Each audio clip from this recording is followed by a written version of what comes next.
Oke. Ya, selamat malam. Assalamualaikum warahmatullahi wabarakatuh. Salam rahayu, rahayu, rahayu.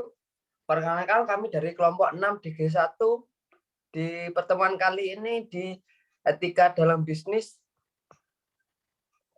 Untuk anggota kami sendiri, yaitu yang pertama ada Mbak Regita Putri Enanta, dan Mbak Arneta Salsaramawati, dan Mbak Diajeng Sekar Ayu Putri. Untuk yang kelima ada Mbak Alvinur Hayati, dan selanjutnya ada saya sendiri Nurus Budiarsa, dan Mas Ananda Wisaldi Sanjaya, dan yang terakhir Mas Bagas Dwi Saputra. Untuk pertemuan kali ini kita akan membawa materi yang pertama, yaitu kaitan bisnis dengan konteks moral, yang berisi unsur bisnis penting dengan moral. Yang kedua ada kode etik perusahaan yang berisi prinsip yang dipegang oleh perusahaan. Yang ketiga ada good ethics dan good business yang berisi penerapan konsep bisnis yang berkaitan dengan moral, konsep bisnis serta etika. Yang pertama, monggo selanjutnya dibacakan oleh Mbak Regita. Ya, baik. Selanjutnya yaitu kaitan bisnis dengan konteks moral yang berisi unsur bisnis penting dengan moral. Bisnis merupakan suatu unsur yang sangat penting dalam masyarakat. Kita semua membeli barang dan jasa untuk tetap hidup atau setidak-tidaknya bisa hidup dengan lebih nyaman. Dan kita sendiri terlibat dalam produksi barang dan jasa yang dibutuhkan orang lain tersebut. Semakin bisa dikatakan bahwa berkembangnya kemajuan suatu masyarakat semakin besar ketergantungannya satu sama lain di bidang ekonomi. Seperti kebanyakan kegiatan sosial lainnya, mengandaikan suatu latar belakang moral dan mustahil bila dijalankan tanpa ada latar belakang moral.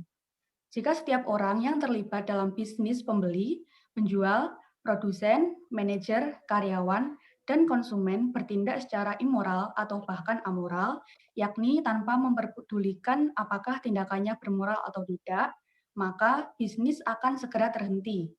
Moralitas adalah minyak yang menghidupkan serta lem yang merekatkan seluruh masyarakat, termasuk juga bisnis. Dari pernyataan tokoh etika Amerika Serikat, Richard T. George, ia mengemukakan dan dapat disimpulkan bahwa etika bisnis merupakan alat bagi para pelaku bisnis untuk menjalankan bisnis mereka dengan lebih tergantung jawab secara moral. Serta perusahaan harus mengikuti norma dan aturan moral yang berlaku di negara tempat perusahaan tersebut beroperasi. Yang menjadi persoalan adalah anggapan bahwa tidak ada nilai dan norma moral yang bersifat universal yang berlaku di semua negara dan masyarakat. Bahwa nilai dan moral yang berlaku di suatu negara berbeda dengan yang berlaku di negara lain. Dan juga perusahaan harus mengikuti norma dan aturan moral yang berlaku di negara tempat perusahaan tersebut beroperasi. Yang menjadi persoalan adalah anggapan bahwa tidak ada nilai dan norma moral yang bersifat universal yang berlaku di semua negara dan masyarakat.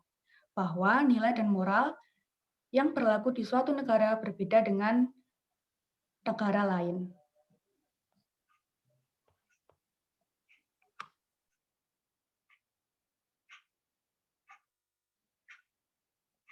Selanjutnya untuk 02, monggo dipersilahkan.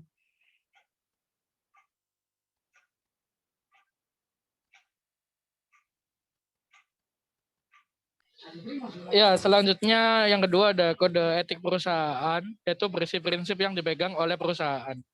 Bisa di next. Kode etik perusahaan sendiri itu merupakan dokumen yang menjelaskan prinsip dan panduan yang harus diikuti semua karyawan dalam menjalankan seluruh aktivitas yang berhubungan dengan pekerjaan. Kita juga perlu pahami bahwa kode etik perusahaan bukan hanya apa yang ada dalam dokumen semata, namun kode etik harus ditaati dan diimplementasikan dalam lingkungan sosial perusahaan. Dengan demikian, perlu bagi pemimpin perusahaan memastikan agar kode etik dapat diterapkan dengan baik di perusahaannya.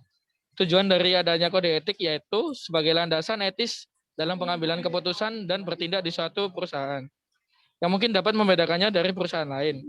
Kode etik perusahaan akan membentuk etika dan perilaku semua anggotanya dalam berbisnis. Bisa di next. Ya, untuk 03, monggo dipersilahkan. Untuk bab 3, terdapat subbab good ethics, good business yang berisi penerapan dari konsep bisnis yang berkaitan dengan moral. Next.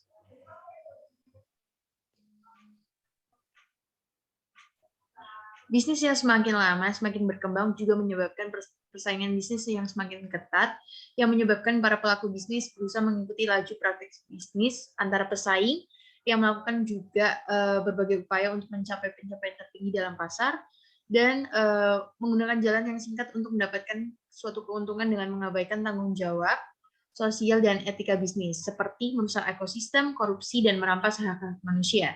Prinsip bisnis yang baik adalah bisnis yang beretika, yaitu bisnis dengan berkinerja unggul dan berkesinambungan yang dijalankan bersama-sama dengan sejalan hukum atau peraturan yang berlaku. Dan etika bisnis dapat dijadikan standar dan pedoman bagi seluruh karyawan, termasuk manajemen, dan menjadikannya sebagai pedoman untuk melaksanakan pekerjaan sehari-hari dengan dilandasi moral yang jujur, luhur, dan transparan, ataupun sikap yang profesional.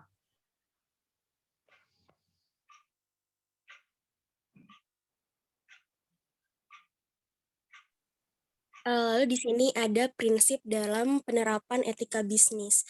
Nah, di sini ada 5 jenis prinsip. Yang pertama ada prinsip kejujuran, yaitu jujur adalah kunci keberhasilan dalam mendapatkan suatu kepercayaan dari customer secara khusus dan pelaku bisnis umumnya. Nah, di sini contohnya ada harga barang yang telah ditawarkan kepada konsumen harus sesuai dengan spesifikasi dari barang yang dijual.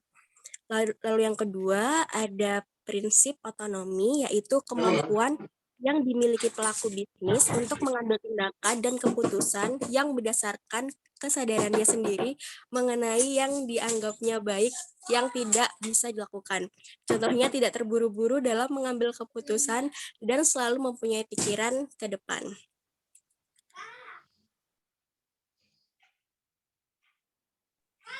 Lalu yang ketiga ada prinsip keuntungan, yaitu bisnis dijalankan dengan sebaik mungkin agar masing-masing pihak yang terkait mendapatkan keuntungan. Nah, contohnya memberikan harga sebenarnya suatu barang terhadap konsumen serta memberikan pelayanan yang sebaik mungkin. Lalu selanjutnya bisa dijelaskan oleh Neta.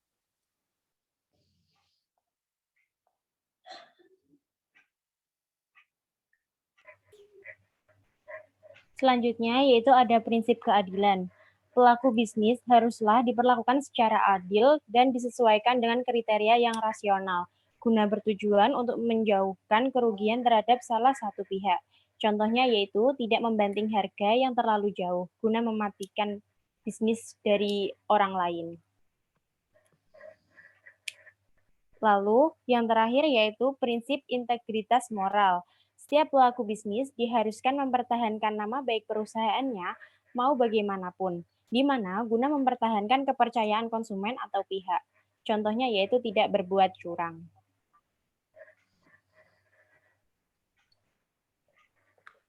Ya, terima kasih atas perhatiannya. Kita dari kelompok 6 di sini setelah selesai melakukan presentasi. Jadi mohon maaf jika ada salah kata. Kami dari kelompok 6 undur diri. Wassalamualaikum warahmatullahi wabarakatuh.